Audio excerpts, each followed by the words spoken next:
Welcome to popcorn hot debate. నేను లక్ష్మణ్. న్యాయ వ్యవస్థపై నమ్మకాలు సన్నగిలుతున్నాయా? 12 ఏళ్లుగా సిబిఐ ఈడీ కేసు విచారణ జగన్మోహన్ రెడ్డి ఎందుకు జాప్యం జరుగుతుంది? జగన్మోహన్ రెడ్డి 12 ఏళ్లుగా బెయిల్ పైన ఉన్నారు, కానీ ఇంతవరకు దానిపైన విచారణ ప్రాథమిక స్థాయిలోనే ఉంది. అయితే ఈ కేసులు వివేక హత్య కేసు కూడా చూసుకుంటే దాదాపు సిబిఐ ఛార్జ్ షీట్ కూడా వేసింది. నిందితుల్ని అరెస్ట్ చేసి బాధితులకు న్యాయం చేసే విషయంలో కూడా మేనమేషాలు లెక్కిస్తుంది. అయితే అంతిమంగా నేరస్తులకు న్యాయస్థానాల్లో బలం ఉన్నోడికి ఒక విధంగా, బలం లేని వాళ్ళకి ఒక విధంగా తయారైనని చెప్పి విమర్శలు మూట కట్టుకుంటున్న పరిస్థితి కూడా కనిపిస్తుంది. ఇదే అంశంపైన హాట్ డిబేట్లో చర్చించేందుకు ప్రముఖ రాజకీయ విశ్లేషకులు మధుసూదన్ రెడ్డి గారు, అదేవిధంగా సీనియర్ జర్నలిస్టు డివిఎస్ గారు స్టూడియోలో అందుబాటులో ఉన్నారు. వాళ్ళతో మాట్లాడే ప్రయత్నం చేద్దాం. సార్, చర్చకి స్వాగతండి. మధుసూదన్ రెడ్డి గారు, ఈరోజు న్యాయస్థానాల మీద గతంలో ఎన్నడలేని విమర్శలు ఎదుర్కొంటుంది. కేసులో జాప్యం కావచ్చు, మొత్తం కేసుకు సంబంధించిన పూర్వాపరాలు మొత్తం న్యాయమూర్తులు దగ్గర ఉన్నా కానీ తీర్పులు ఇవ్వడానికి డిలే అవుతుందని చెప్పి ఎందుకు ఆ విధంగా విమర్శలు వస్తున్నాయి? ఎందుకు అన్ని ఆరోపణలు న్యాయస్థానాల మీద గుప్పిస్తున్నారంటే ఏం చెప్తారు? మనకి 4 అంచెల వ్యవస్థ ఉంటుంది. ఈ 4 అంచెల వ్యవస్థలో శాసన వ్యవస్థ ఒకటి, కార్యనిర్వహణ వ్యవస్థ ఒకటి, తర్వాత మనకి న్యాయ వ్యవస్థ సుప్రీం. అంటే అన్ని వ్యవస్థలు ఫెయిల్ అయినప్పుడు న్యాయ వ్యవస్థ సరిదిద్దాలని దాన్ని సుప్రీంగా పెట్టారు. అందువల్ల శాసన వ్యవస్థ కన్నా కూడా న్యాయ వ్యవస్థ బలమైన పాత్ర పోషించవచ్చు. రాజ్యాంగ విరుద్ధమైనటువంటి సంఘటనలు జరుగుతున్నప్పుడు భారత పార్లమెంటు చేసిన చట్టాలను కూడా రద్దు చేసేటటువంటి, రాజ్యాంగ విరుద్ధంగా ఉన్న చట్టాలను కూడా రద్దు చేసేటటువంటి సుప్రీం పవర్ న్యాయమూర్తులకు ఇచ్చారు. నేను అంటుండేది ఏంటంటే, యముడికి శివుడికి కూడా భయపడకుండా తీర్పులు ఇవ్వాల్సినటువంటి స్వతంత్ర న్యాయ వ్యవస్థ ఈ దేశంలో ఎలా పనిచేస్తుందంటే, ప్రజలకి మిగిలినటువంటి చివరి శ్వాస ఆశ న్యాయ వ్యవస్థ. ఆ న్యాయ వ్యవస్థ కూడా ఫెయిల్ అయిపోతే ఇంకా ప్రజాస్వామ్య వ్యవస్థకి మనుగడే ఉండదు. అందువల్ల నేనంటుండేది ఏంటంటే, ఇప్పుడు న్యాయం అనేది, రూల్ ఆఫ్ లా అనేది, లా ఫర్ జస్టిస్ అనేది అందరికీ ఒకే విధంగా ఉంది అంటే, సామాన్యుని ఈ భారతదేశంలో మనకి ఐఎస్ఎస్ అని ఉంది, ఇండియన్ స్టాటికల్ సర్వీస్. వాళ్ళని కానీ పెట్టి, ఒక టీంని పెట్టి సుప్రీంకోర్టు అత్యున్నతమైన న్యాయమూర్తి గారు ఒక ఎంక్వైరీ చేపిస్తే 90% నమ్మకం లేదని చెప్తారు. అంటే న్యాయ వ్యవస్థ మీద ఈరోజు నమ్మకం కలిగించాల్సింది న్యాయమూర్తులు. న్యాయాన్ని కాపాడాలన్నా, శాసనాన్ని కాపాడాలన్నా, ప్రజల్ని కాపాడాలన్నా ఇంకా మిగిలినటువంటి ఏకైక మార్గం న్యాయ వ్యవస్థ. అయితే ఇక్కడ న్యాయ వ్యవస్థను ఒక్కదానికే తప్పు పట్టడానికి లేదు. దర్యాప్తు సంస్థలు అనేవి శాసన నిర్మాణ వ్యవస్థలో భాగం అయిపోయినాయి. కాబట్టి దర్యాప్తు సంస్థల్ని న్యాయ వ్యవస్థ కిందకు కానీ తీసుకురాగలిగినప్పుడే త్వరితగతిన పరిష్కారాలు దొరుకుతాయి. ఎప్పుడైతే శాసన నిర్మాణ వ్యవస్థ కింద ఈ దర్యాప్తు సంస్థలు ఉంటాయో ఆ దర్యాప్తు తప్పుదావ పట్టద్ది. వాళ్ళు అదే న్యాయ వ్యవస్థ కింద కానీ దర్యాప్తు సంస్థలు కానీ వచ్చినట్లయితే స్వచ్ఛందంగా పనిచేస్తారు. అందువల్ల ఇప్పుడు ఏం చేస్తారంటే, దర్యాప్తు సంస్థల్ని శాసించే స్థితిలో శాసన వ్యవస్థ ఉంది. తర్వాత ఈ శాసన వ్యవస్థ కార్యనిర్వాహక వ్యవస్థను కూడా ప్రభావితం చేస్తుంది. అంటే ఎక్కడ లోపం ఉంది అంటే, ప్రజాస్వామ్య విధి విధానాల్లో లోపం ఉందా, భారత రాజ్యాంగంలో లోపం ఉందా, ఎప్పుడు ఎక్కడ ఎలా చేయాలి, ఇది $1 మిలియన్ ప్రశ్నగా ఉంది. మీరు ఇందాక అడిగారు, ఎగ్జాంపుల్ అడిగారు. ఒక 11 సిబిఐ కేసుల్లో A1 ముద్దాయిగా ఉన్నటువంటి వ్యక్తి, 9 ఈడీ కేసుల్లో A1 ముద్దాయిగా ఉన్నటువంటి వ్యక్తి ఈరోజు ప్రజాస్వామ్యం గురించి మాట్లాడుతుంటే అపహాస్యం వేస్తుంది. ఒక A2 ముద్దాయి అంటే ఒక పొలిటికల్ రాజకీయ పార్టీ పెట్టుకొని ఈ దేశ చట్టాల ప్రకారం ఎవడైనా రాజకీయ పార్టీ పెట్టుకోవచ్చు అనుకుంటే, ఆర్థిక ఉగ్రవాదులు రాజకీయ పార్టీలు పెట్టేసి న్యాయ వ్యవస్థను శాసిస్తున్నప్పుడు, దర్యాప్తు వ్యవస్థల్ని ప్రభావితం చేస్తున్నప్పుడు ఇంకా ఏ దిశగా అడుగులేస్తున్నాం. కాబట్టి ఒక రాష్ట్ర ముఖ్యమంత్రిగా పనిచేసినటువంటి మాజీ ముఖ్యమంత్రి ఈ కలికాల జగన్మోహన్ రెడ్డి కేసుకి జడ్జిమెంట్ వస్తుందా రాదా, ఆ జడ్జిమెంట్ ఇవ్వాలని 6 కోట్ల ఆంధ్రులు, 4 కోట్ల తెలంగాణ బిడ్డలు 10 కోట్ల మంది ఎదురు చూస్తున్నారు న్యాయస్థానాల వైపు. అంటే బాధ్యత లేదా? బాధ్యత అనేది నేను అదే ముందే చెప్పా, యముడికైనా శివుడికైనా భయపడకుండా తీర్పులు ఇవ్వాల్సినటువంటి న్యాయమూర్తులు ఈ దేశ న్యాయదేవతను కాపాడతారా? న్యాయదేవతను కూడా చెరబట్టారు, ఆడవాళ్ళని చెరబట్టారు. ఈ యొక్క రాజకీయం అనే ఒక ముసుగు తగిలించుకొని ఆర్థిక ఉగ్రవాదులుగా తయారు చేయి ప్రజాస్వామ్యంలో ఒక ముసుగేసుకొని ఆ న్యాయదేవతను చెరబెట్టారని నేను అంటుండా. మన అమ్మను మనం కాపాడుకోవాల్సిన బాధ్యత ఉంది.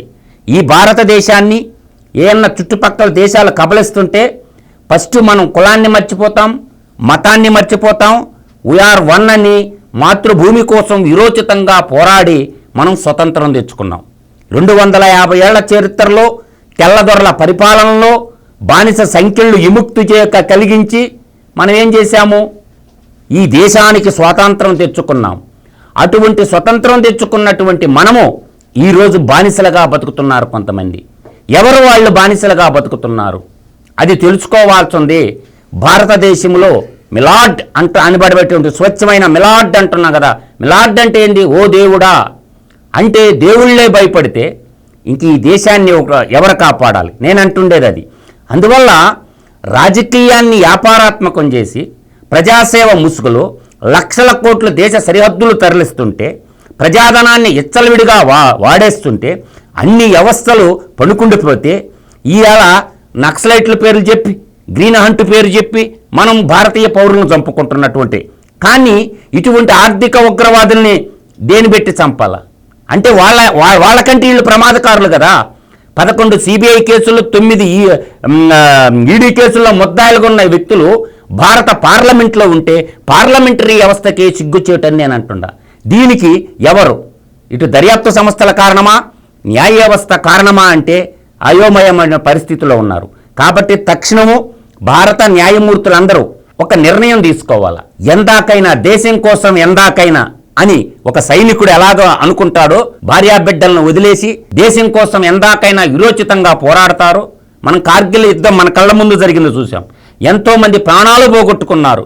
వాళ్ళ బిడ్డలు ఎందుకు పనిచేశారు? దేశం కోసం పనిచేశారు. అదేవిధంగా న్యాయమూర్తులు కూడా తెగించి న్యాయశాస్త్రంలో ఉన్నటువంటి మొత్తం కోడీకరించి మొత్తం తీర్పులు ఇవ్వాల్సినటువంటిది. టైం బాండ్ ఇస్తారా ఎవరా అని చెప్పి తాడో పేడో తేల్చేదానికి న్యాయ రణరంగంలోకి దిగాల న్యాయమూర్తులు. ఆ సమయం ఆసన్నమైంది.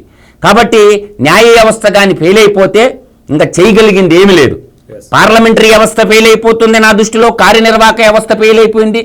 ఇంకా మిగిలిండేది ఒకే ఒక ఆశ, భారతీయ ప్రజలకు, ప్రపంచంలో అత్యధిక జనాభా కలిగినటువంటి ఈ దేశ పౌరులకి ఒకే ఒక కొడిగట్టిన దీపంలాగా ఎలుగుతున్నటువంటి ఆశ, శ్వాస అంటే భారత న్యాయ వ్యవస్థ కాపాడద్ది అన్న ఒకే ఒక్క లక్ష్యంతో ఉంది. కాబట్టి సుప్రీం పవర్ భారత న్యాయ వ్యవస్థతో ఉంది. కాబట్టి న్యాయమూర్తులకి అందరికీ చేతులు జోడించి వేడుకుంటున్నాను, ఇకనైనా దేశం కోసం పనిచేయండి, భయపడకండి. యముడికి శివుడికి లేకుండా ఎవరో ఏదో చేస్తారని భయపడకుండా త్వరితగతిన తీర్పులిచ్చి ఈ ఆర్థిక ఉగ్రవాదుల పేచ మనచాల జీవితాంతం జైల్లో నుంచి బయటికి రాకుండా కఠినమైన శిక్షలకు ఇచ్చేటట్టు చెయ్యాలని చెప్పేది నా యొక్క ఆకాంక్ష, కోరిక. ఓకే డివిఎస్ గారు, మనం ఈ మధ్య కాలంలో వచ్చిన వెట్టి అనే ఒక సినిమా వచ్చిందండి. అందులో బలవంతుడికి బలహీనుడికి న్యాయం ఏ విధంగా దక్కుతుంది, న్యాయం ఏ విధంగా జరుగుతుంది, అందులో పోలీసుల యొక్క పాత్ర ఏ విధంగా ఉంటుందని చాలా క్లియర్గా చూపించారు. కానీ ఇప్పుడు న్యాయస్థానాలు ఎదుర్కొంటున్న ఈ విమర్శ కూడా దాన్ని కంపారిజన్ చేసి చూస్తే నిజమే అనిపిస్తుంది అంటారా? భారత న్యాయ వ్యవస్థ ఇప్పుడు ఒక పెను సవాలు ఎదుర్కొంటారు. ఎందుకంటే గతంలో ఎప్పుడు మనం చూడలేదు ఈ విధంగా క్రిమినల్స్ ఇంత తెలివి మీరి న్యాయ వ్యవస్థనే ఛాలెంజ్ చేస్తున్నారంటే ఇప్పుడు ఎక్కడో దాకా ఎందుకు ఇప్పుడు జగన్మోహన్ రెడ్డి కేసే తీసుకుందాం. ఆయన మరి అవినీతి కుంభకోణాల కేసులో సిబిఐ 12 ఛార్జ్షీట్లు, ఈడీ 9 ఛార్జ్షీట్లు, ఇవాళ అతను 11 ఏళ్లుగా బెయిల్పై ఉన్నాడు. ఒక ఆర్థిక నేరస్తుడు 11 ఏళ్లుగా బెయిల్పై ఉండటం అనేది ఈరోజు అనేక మంది ప్రశ్నిస్తున్నారు. ఆయన ఎవరో retired DGP Prakash Singh, CBI మాజీ డైరెక్టర్, అసలు ఆయన ట్వీట్ చేశాడు దీనిపైన. సిపిఐ కార్యదర్శి నారాయణ కూడా అన్న మాటలు ఏంటి, జగన్మోహన్ రెడ్డి అసలు ఏ విధంగా బెయిల్పై ఇన్నాళ్ళు ఉంటారు? 136 డిశ్చార్జ్ పిటిషన్లు వేయడం ఏంటి? నిన్న కూడా సుప్రీంకోర్టు ఏదో అడిగినట్టుంది, ఏది దీనిపైనే మాట్లాడుతూ 2 వారాల్లో అఫిడవిట్ ఏదో వేయమని మొన్న సుప్రీంకోర్టు ఆదేశాలు. ఎందుకంటే ఇవాళ ఇదొక ఛాలెంజ్. ఏంటి, ఎలా తప్పించుకోవచ్చు అంటే డిశ్చార్జ్ పిటిషన్లు అనేకం వేయడం ద్వారా, లక్షల పేజీలు డాక్యుమెంట్లు తయారు చేయించడం ద్వారా అతను ఇవాళ ఏంటి జడ్జీలు రిటైర్ అయిపోతున్నారు. ఈ లక్షల పేజీలు చదివి తీర్పు చెప్పేటప్పటికి జడ్జి బదిలీ అయిపోతున్నాడు. అంటే ఇప్పుడు ఇక దీనికి ఎక్కడ అడ్డుకట్ట? ఇప్పుడు ఇతను విసురుతున్నటువంటి సవాల్ రేపొద్దున రాబోయే ఆర్థిక నేరస్తులు ఇంకెన్ని సవాళ్ళు విసురుతారు? ఇప్పుడు జగన్మోహన్ రెడ్డి భారత న్యాయ వ్యవస్థకి ఒక కొరుగుడు బడని కొయ్యగా మారాడు. ఇప్పుడు దీనిపైన మేల్కోవాలి జ్యుడిషియరీ. ఇప్పటికైనా కళ్ళు తెరవకపోతే, ఎందుకంటే ఇప్పుడు మధు గారు చెప్పారు, ఏది అన్ని వ్యవస్థలు తప్పుదారి పట్టినా ఇవాళ వ్యవస్థని నిలబెట్టడానికి న్యాయ వ్యవస్థ ఏది, ఇప్పుడు మనకి 3 వ్యవస్థలని అంబేద్కర్ భారత రాజ్యాంగం ఇవాళ ఇచ్చిన దాంట్లో, అటు శాసన నిర్మాణ వ్యవస్థ, ఇటు బ్యూరోక్రసీ, జ్యుడిషియరీ, ఇవాళ ఏంటి 3 సింహాలుగా ఉండాల్సినవి. ఆ 2 సింహాలు వీక్ అయినా ఇవాళ న్యాయ సింహం నిలబెట్టాలి. వీటన్నిటిపైన మనకి 4th ఎస్టేట్గా మనం మీడియా అంటాం. చివరికి వీళ్ళు మీడియాను కూడా చెరబెట్టారు. అంటే ఎలా ఈ చీడ, ఈ పీడ నీకు ఒక్కొక్క వ్యవస్థని పట్టి పీడిస్తోందో మనం చూసిన దాంట్లో ఏంటి, బ్యూరోక్రసీ, కరప్షన్, అధికార యంత్రాంగం పూర్తిగా లంచగొండులుగా మారిన నేపథ్యంలో నీకు శాసన నిర్మాణ వ్యవస్థలో కరప్షన్, ఏది పార్లమెంట్, లేకపోతే రాజ్యసభ, లోక్సభ, అసెంబ్లీ, కౌన్సిల్, ఎలా అవినీతి పరులు ఇవాళ ప్రజాప్రతినిధులుగా వీళ్ళే ఏది చట్టాలు తయారు చేసే వాళ్ళుగా శాసనసభల్లోకి రావడం. అంటే డబ్బు ఉంటే ఏదైనా చేయొచ్చా భారతదేశంలో? మీరు అన్నది అదేదో సినిమా చెప్తున్నారు. అంటే డబ్బు ఉంటే న్యాయాన్ని కూడా కొనచ్చా? డబ్బు ఉండటం ద్వారా వీళ్ళు లక్షలు కోట్ల రూపాయలు అడ్వకేట్లకు వెదజల్లి, అసలు ఇంతింత ఫీజులు న్యాయవాదులు తీసుకుంటే ఇవాళ పేదవాడికి న్యాయం అందని ద్రాక్ష. అంటే మీరు లోక్ అదాలత్లు పెడుతున్నారు, లేకపోతే కొంతమంది ఏంటి ఎవరైతే డబ్బు ఇచ్చి న్యాయవాదిని పెట్టుకోలేని పరిస్థితుల్లో ఉచితంగా న్యాయ సలహా అని ఊరికే పెట్టినా ఇవన్నీ కంటి తుడుపు చర్యలుగా మారుతున్న నేపథ్యంలో మనం అనుకుంటున్నాం ఏంటి, మీడియాను కూడా వీళ్ళు కొనేశారు. వాచ్ డాగ్గా ఉండాల్సినటువంటి మీడియా ఇవాళ ఏమవుతుంది, ఈ అవినీతి పరులైన రాజకీయ నాయకులు వాళ్లే మీడియా అధిపతులుగా మారడం. అంటే వాళ్ళు వేల కోట్ల రూపాయలతో వాళ్ళేంటి మీడియా సంస్థలు స్థాపించడం, తమకు అనుకూలమైనటువంటి వార్తలు ప్రచురించడం. అంటే ఏంటి, ఎలా వీళ్ళు బయటపడుతున్నారు? ఇలా గనక దీన్ని వదిలేస్తే ఇక భారతదేశంలో ఈ ప్రజాస్వామ్యం నీకు మంట కలిసిపోతుంది. నిజమే డివిఎస్ గారు, ఇప్పుడు ఆర్థికపరమైన విషయాల్లో న్యాయం లేట్ అవుతుందో లేకపోతే కొన్ని సమస్యలు ఉన్నాయని అనుకున్నాం. ప్రత్యక్షంగా హత్య కేసులో, వివేక్ హత్య కేసులో ఇంకా 5 సంవత్సరాలు దగ్గర రమారమి అవుతున్నా కానీ ఇంతవరకు దానిపైన ఒక స్పష్టమైన నిందితులు అరెస్ట్ చేశారు, బెయిల్ మీద బయటకు వస్తున్నారు.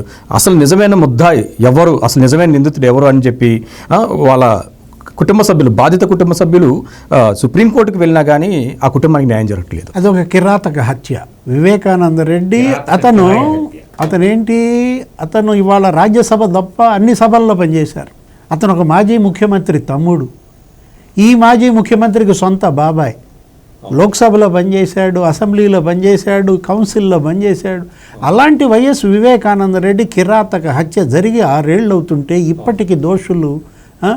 నిన్న ఏదో సుప్రీంకోర్టులో భాస్కర్ రెడ్డి బెయిల్ మీద సునీత వాళ్ళ పిటిషన్ వేసిన ఇది, అతనికి నోటీసులు ఇచ్చారు YS Bhaskar Reddy. A7, A8 అసలు ఇంతవరకు అరెస్ట్ అయ్యాడో తెలియదు, అరెస్ట్ కాలేదో తెలియదు, కానీ బెయిల్ ఇచ్చారని టెక్నికల్గా బెయిల్ చూపించిన పరిస్థితిలో అవినాష్ రెడ్డిని ఆ రోజు అరెస్ట్ చేయడానికి వెళ్తే సిబిఐని ఏ విధంగా అసలు ఎస్పీ చేతులు ఎత్తేసి నేను రక్షణ కల్పించలేకపోయానంటే ఉన్నది అసలు ప్రభుత్వమేనా? ఇక్కడ జరుగుతోంది ఏంటి ఆంధ్రప్రదేశ్ అంటే? భారత న్యాయ వ్యవస్థకే కాదు, ఈ చట్ట నిర్మాణ సంస్థలకే కాదు, ఇవాళ ఆంధ్రప్రదేశ్ అనేది ఒక కొరుకుడు పట్టని కొయ్య అయింది. అందుకే ఎందుకంటే వివేకానంద రెడ్డి హత్య కేసులో ఎవరు చంపారు, ఎందుకని ఇంతవరకు నిర్ధారించలేదు? మీరు ఆ హంతకులను పట్టుకోవటం కోసం పెట్టినటువంటి దర్యాప్తు సంస్థ సిబిఐ ఎస్పీ మీద కేసా? సిబిఐ ఎస్పీ మీద కేసు పెట్టి ఒక పోలీస్ స్టేషన్లో అతన్ని మరి దోషిగా చేశారంటే అసలు ఏం జరుగుతోంది? అంటే ముఖ్యమంత్రి అయితే ఏదైనా చేసేయచ్చా? దర్యాప్తు అధికారి మీద కేసు పెట్టినప్పుడు మనం అనుకున్నాం సార్, ఆ కేసు పెట్టినటువంటి వ్యక్తిని ఎవరు పెట్టారు? పోలీస్ వ్యవస్థ పెట్టింది. అంటే భారతదేశంలో అత్యంతమైనటువంటి దర్యాప్తు సంస్థ అయిన సిబిఐ అధికారి మీదనే కేసు పెడితే వాడిని అరెస్ట్ చేయాలన్నా పడలేదు సార్. కేసు పెట్టిన అధికారిని అరెస్ట్ చేయాలా, కేసు పెట్టిన వాడిని అరెస్ట్ చేయాలా? ఎక్కడో కాన్ఫరెన్సీ ఉంది, కుట్ర ఉంది అన్న ఉద్దేశంతో చేయాలి. అంటే నేను ఒక మాట చెప్తాను డివిఎస్ గారు, ఇక్కడ మనకి పెద్ద అయిన మనిషిని మనిషిగా చూడలేనటువంటి చట్టాలు, తర్వాత ఎన్నున్నా ఉపయోగం ఉండదు, మనిషిని మనిషిగా చూడలేనటువంటి చట్టాలు. అదేవిధంగా డబ్బు అనేది నేడు ప్రపంచాన్ని శాసిస్తుంది. డబ్బు అనేది నేడు ప్రపంచాన్ని శాసిస్తున్నప్పుడు ఇంకా మానవత్వానికి ఇలువ ఎక్కడ ఉంటుంది, న్యాయశాస్త్రానికి ఇలువ ఎక్కడ ఉంటుంది? ప్రపంచాన్ని శాసించకపోయినా భారతదేశాన్ని శాసిస్తుంది. అదే మనిషిని నేడు రాజకీయాలు ప్రభావితం. ఈ డబ్బు అనేది మనిషిని రాజకీయాలు ప్రభావితం చేస్తున్నాయి. ఈ ప్రభావితం చేస్తున్నట్టే మనిషి మనుగడకి ప్రశ్నార్థకరమైంది. అంటే సామాన్యుడు మనిషి యొక్క ప్రశ్నార్థకరమైంది. డబ్బుకి విలువ పెరిగినప్పుడు చట్టం ఏదైనా, రాజ్యాంగం ఏదైనా డబ్బుకి ఇచ్చినటువంటి విలువ ఈరోజు దేనికి ఇవ్వడం లేదు. కాబట్టి డబ్బే అన్ని సర్వసాధారణమా? ఈ డబ్బు పుట్టింది ఎప్పుడు? డబ్బు లేనప్పుడు ప్రజల మనుగడ లేదా? వ్యవస్థ మనుగడ లేదా? డబ్బే సర్వం అనుకొని ఏం గుట్టలేసుకొని తగలెట్టుకుంటావా? అందువల్ల ఏంటంటే ఇదంతా వస్తున్నటువంటి సమస్య ఏంటంటే మానసిక దౌర్భాగ్యమని నేను అంటుండా. నువ్వు ఎన్ని లక్షల కోట్లు సంపాదించినా, నేను ఇప్పుడు చెప్తుంటాను, శేషప్ప కవి గారు చెప్పిన మాట, లక్షాధికారి అయినా లవణమన్నమే మింగు, మెరుగు బంగారంబు మింగబోడు అని చెప్తాడు శేషప్ప కవి. పోయేటప్పుడు దొంగల కిత్తురో దొరల పాలవును. అందువల్ల పెద్దలు చెప్పినటువంటి నీతి శతక పద్యాల సూత్ర ముక్తావళిని కానీ మనం జీర్ణించుకోగలిగితే బెడ్లో కావాలి డబ్బు, బతకడానికి కావాలా, ఉండటానికి ఒక ఇల్లు కావాలా, సరే ఇంకా కారు ఒకటి కొనుక్కో, ₹1 కోటి బ్యాంక్ బ్యాలెన్స్ పెట్టుకో, హ్యాపీగా బతుకు, సరిపోతుంది కదా జీవితం అంటేను. ఇప్పుడు లవణం మింగటం మానేశారు, డబ్బు తింటున్నారా? లక్షల కట్టలే లక్షలు పోయినాయి సార్, కోట్లు, లక్షల కోట్లు.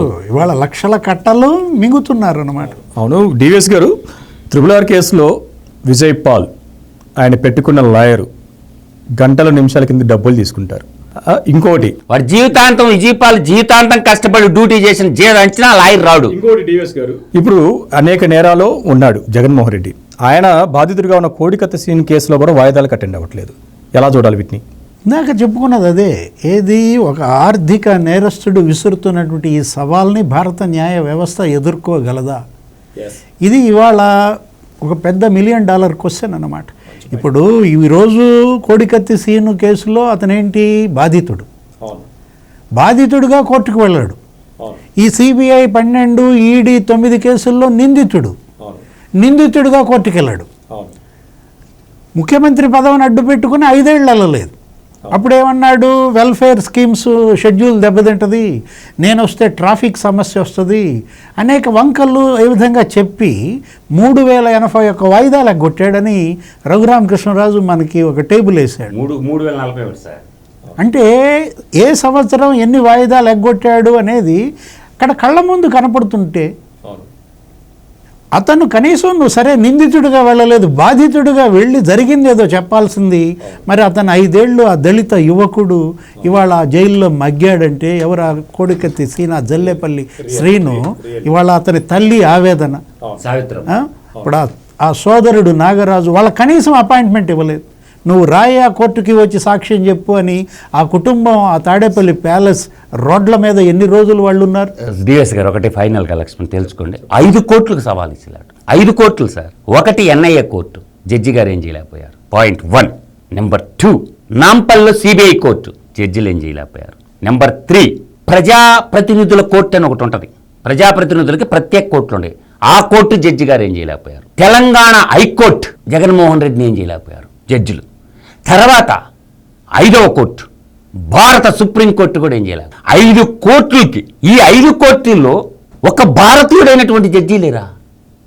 ఒక భారతీయుడు లాంటి స్వచ్ఛమైన భారతీయుడు లాంటి జడ్జి లేడా అని నేను అడుగుతున్నాను. The point 1 is the major. NIA court judge గారు కానీ, ప్రజాప్రాతినిధుల చట్టం కోర్టులో ఉన్నటువంటి జడ్జి గారు కానీ, నాంపల్లిలో సిబిఐ కోర్టులో ఉన్నటువంటి జడ్జి గారు కానీ, తెలంగాణ హైకోర్టులో ఉన్నటువంటి జడ్జి గారు కానీ, దాని అగైనగా సుప్రీంకోర్టులో జడ్జి గారు, ఒక్క భారతీయుడు లేడా స్వచ్ఛమైన జడ్జి గారు? నేను అడుగుతున్నా. ఈవెన్ వారెంట్ ఇష్యూ చేసి పోలీసులు పెట్టి లాక్కరావాలా సార్? సామాన్యునికి ఎంబీసీ ఇదో ఇక్కడ ఏంటంటే సామాన్యుడికి ఫస్ట్ నాన్ బెయిలబుల్ వారెంట్ ఇస్తారు, తర్వాత బెయిలబుల్ వారెంట్ ఇచ్చిన తర్వాత నాన్ బెయిలబుల్ వారెంట్ ఇస్తారు. ఈ ఒక్క వారెంట్ ఇష్యూ చేసి నువ్వు ఎందుకు రావు కోర్టుకని పోలీసు వాళ్ళని పంపించి కోర్టు నా ముందు నిలబెట్టండి అని చెప్పి ఒక్క విషయం కానీ ఇన్ని 5 కోర్టు జడ్జీలు గారిని చెప్పా. నేను అనేది జడ్జీలు గారు ఇన్ని కోర్టులకు సవాల్ విసురుతుందంటే ఒక వ్యక్తికి, అంటే రూల్ ఆఫ్ లా అనేది సామాన్యుడికి ఒక విధంగా ఉంది, పొలిటీషియన్కి ఒక విధంగా ఉంది, ఈవెన్ పారిశ్రామికత ఒక విధంగా. ప్రజల్లోకి నేను అంటున్న ఆవేదన ఏంటంటే భారత న్యాయ వ్యవస్థ పట్ల అత్యంత అచంచలమైనటువంటి భక్తి గౌరవం ఉండేటటువంటి వ్యక్తిని నేను అంటుండేది సామాన్యులకి నమ్మకాన్ని కలిగించమంటుండ, న్యాయమూర్తులకి న్యాయ వ్యవస్థ మీద నమ్మకం కల్పించమని కోరుకుంటుండా. 5 కోట్లు నేను చెప్పిన 5 కోట్లలో జగన్మోహన్ రెడ్డి కేసులు ఉన్నాయా లేవా? ఎందుకు కోర్టులకు అటెండెడ్ అవటం లేదు? ఎక్కడ లోపం ఉంది? ఇది నా పాయింట్. సామాన్యుడికైతే ఇస్తారా? ఇక్కడ తిలా పాపం తలా పిడికెడు. ఇదేంటి, ఇక్కడ ఒక శాఖ కాదు, కేవలం న్యాయశాఖ తప్పిదమే కాదు, పోలీసు శాఖ.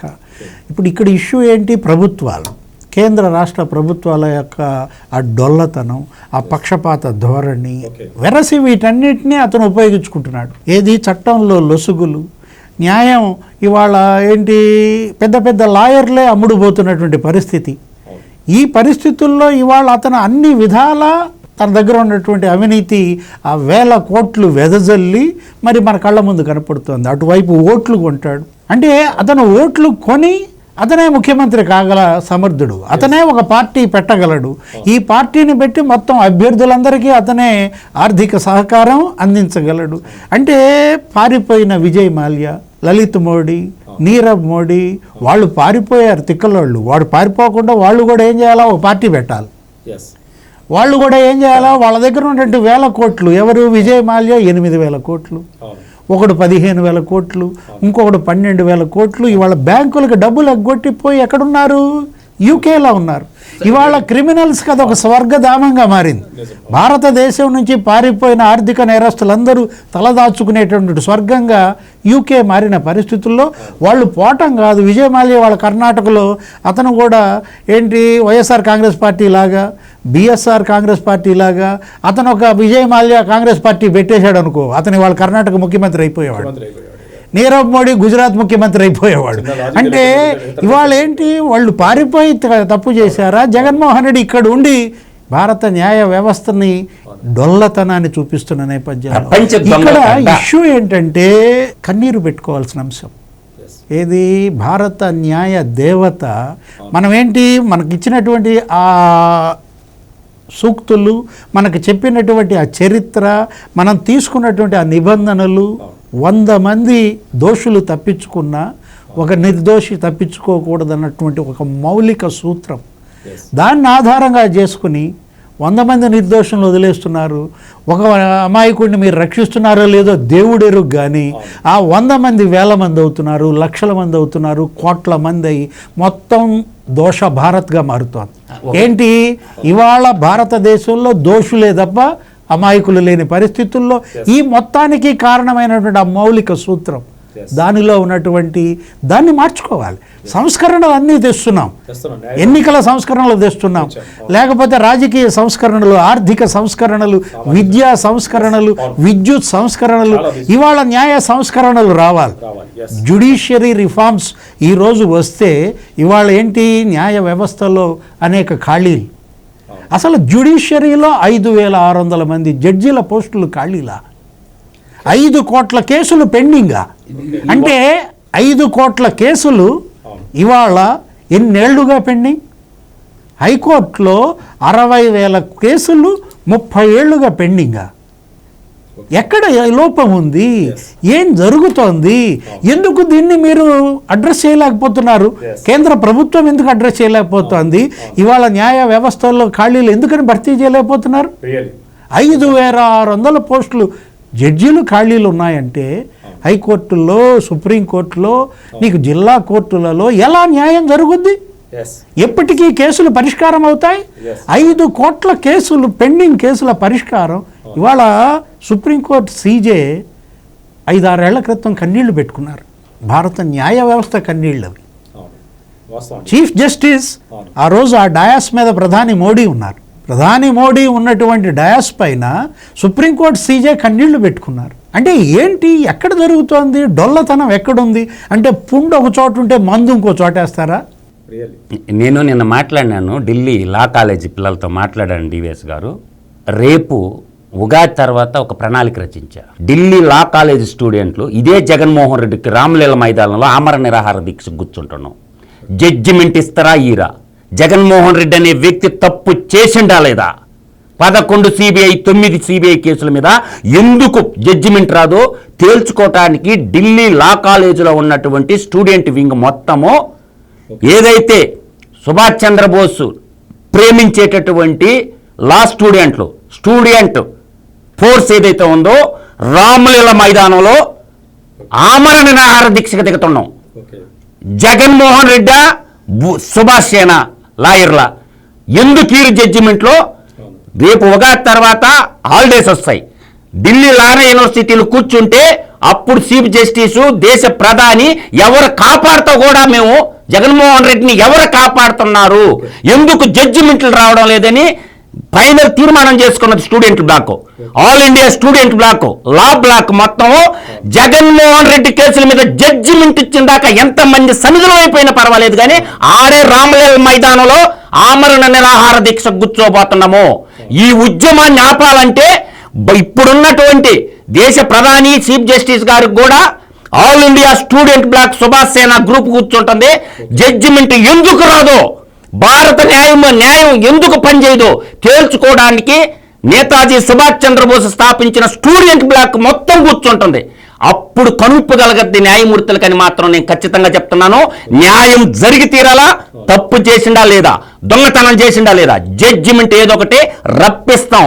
2025లో డిసెంబర్ నాటికి జగన్మోహన్ రెడ్డి కేసులు జడ్జిమెంట్ వచ్చేదాకా అక్కడ లేసే ప్రసక్తే లేదు, రోజు కూర్చుంటాం. డిఎస్ గారు ఫైనల్గా చెప్పండి, గతంలో బాధితుల వైపు ఉన్న న్యాయమూర్తులు తీర్పునిచ్చారు, బాధితుల వైపు నుంచి చంప చెల్లుమనిచ్చే తీర్పులు కూడా మనం చూసాం. అట్లానే జడ్జిల హత్యలు కూడా చూసాం, లాయర్ల హత్యలు కూడా చూసాం. న్యాయం వైపు నిలబడాలి, ఇవన్నీ కొంతవరకు ప్రభావం చూపిస్తున్నాయంట వాళ్ళపైన. అంటే న్యాయ వ్యవస్థ కూడా ఇలాంటి ఉపద్రవం ఊహించలేదు. భారత రాజ్యాంగం కూడా ఇలాంటి పాలకుడు వస్తాడని ఊహించలేదు. అంబేద్కర్ కూడా అన్నారు కదా, ఏమన్నారు అంబేద్కర్, రాజ్యాంగం మంచిదైనా దాన్ని అమలు చేసేవాడు కనుక చెడ్డోడైతే చెడ్డ ఫలితాలే వస్తాయన్నారు. ఇది ఇవాళ పరిణామం. ఈ దుష్పరిణామం కారణం ఏంటి? దాన్ని అమలు చేసేవాడు చెడ్డోడు కావడం వల్లే ఇవాళంతా చెడవుతున్నటువంటి నేపథ్యం. ఇప్పటికైనా మేల్కోవాలి, ఇక్కడ సంస్కరణ ప్రారంభం కావాలి. ఇవాళ ప్రజల్లో నుంచే మార్పు రావాలి. ఇవాళ ప్రజల్లో మీరు కనుక సరైన పాలకుల్ని కనుక ఎంచుకోకపోతే ఎలా వ్యవస్థ భ్రష్టత్వం, ఎన్ని వ్యవస్థలను భ్రష్టత్వం చేస్తారో కళ్ళ ముందు కనపడుతున్న నేపథ్యంలో సుప్రీంకోర్టు గతంలో ఏమందంటే, ఇప్పుడు కాదు, ఎప్పుడో 7-8 ఏళ్ల క్రితమే ఏం జరిగింది, జగన్మోహన్ రెడ్డి కేసులపైనే మాట్లాడుతూ అప్పటి జడ్జి ఏమన్నారు, ఆర్థిక నేరం హత్య కన్నా ప్రమాదం అన్నారు. ఆర్థిక నేరం హత్య కన్నా ప్రమాదం అన్న ఆ గొప్ప అత్యున్నత న్యాయమూర్తే ఓహో మీరు ఆర్థిక నేరం అనేది హత్య కన్నా ప్రమాదం అన్నారు కాబట్టి వీళ్ళు హత్య చేసి కూర్చున్నారు. ఇది చిన్న అన్న హత్య. ఇవాళ వివేకానంద రెడ్డి హత్య ఆర్థిక నేరంలోనే వదిలేసిన వాళ్ళు ఈ హత్యలో మమ్మల్ని పట్టుకుంటారని సవాల్ విసురుతున్న నేపథ్యంలో సార్ డాక్టర్ సుధాకర్ ప్రజా వైద్యుడు, ప్రొఫెసర్ అచ్చెన్న పాఠాలు చెప్పేవాడిని కిడ్నాప్ చేసి చంపారు కడపలో. ఒక ప్రజారోగ్య సేవలో ప్రజాసేవలో తరించేటటువంటి ప్రొఫెసర్ అచ్చెన్నను చంపారు. ఇది చంపండి ఎవరన్నా చెప్పండి. ఒక కారు డ్రైవరు శ్రమజీవుల్ని చంపారు, కారు డ్రైవర్ని. ఒక ఎమ్మెల్సీ చంపేసి డోర్ తీస్తే హత్యవు పడుతుంది. ఎమ్మెల్సీ పెద్దల సభలో కూర్చొని నిన్న మాట్లాడుతుంటే సిగ్గనిపిస్తుంది మాలాంటి వాళ్ళకి. Conclude sir. ఇవాళ క్రిమినల్స్ పెరిగిపోతున్నారు, ఉన్మాదం పెరిగిపోతారు. ఏం జరుగుతోంది? డ్రగ్స్ పెరుగుతున్నాయి, గంజాయి పెరుగుతున్నాయి, నేర ప్రవృత్తి పెరిగిపోతుంది. కారణం ఏంటి? వీటి వల్లే. ఇవన్నీ చూసి రాబోయే తరం వీళ్ళని ఒక హీరో వర్షిప్గా ఆరాధిస్తున్నారు. ఒక మేనియా ప్రారంభమైంది. అంటే డబ్బు ఉండి కేసుల నుంచి తప్పించుకుని ఎన్ని నేరాలు చేసినా మేము బయట దొరుకుతామనేటటువంటిది ఒక హీరో వర్షిప్ వస్తే ఏం జరుగుతుంది? పాలకులే మార్గద్రవ్యాల వ్యాపారంలో, డైమండ్ గోల్డ్ స్మగ్లింగ్ బిజినెస్ లో పాలకులే ఉంటుంటే ఇంకేం సమాజాన్ని ఎట్టి నడిపిస్తాం? మొత్తానికి సామాజిక, రాజకీయ, ఆర్థిక రంగాల్లో ఎట్లయితే సంస్కరణలు వచ్చాయో అదే విధంగా న్యాయ వ్యవస్థలో కూడా సంస్కరణలు వస్తేనే ఈ కేసులు కానీ వాటి పురోగతి కానీ సవ్యంగా ఉంటుందని చెప్పి చర్చ ద్వారా అర్థమవుతుంది. చర్చలో పాల్గొన్న డివిఎస్ గారికి, మధుసూదన్ రెడ్డి గారికి నమస్కారం సార్.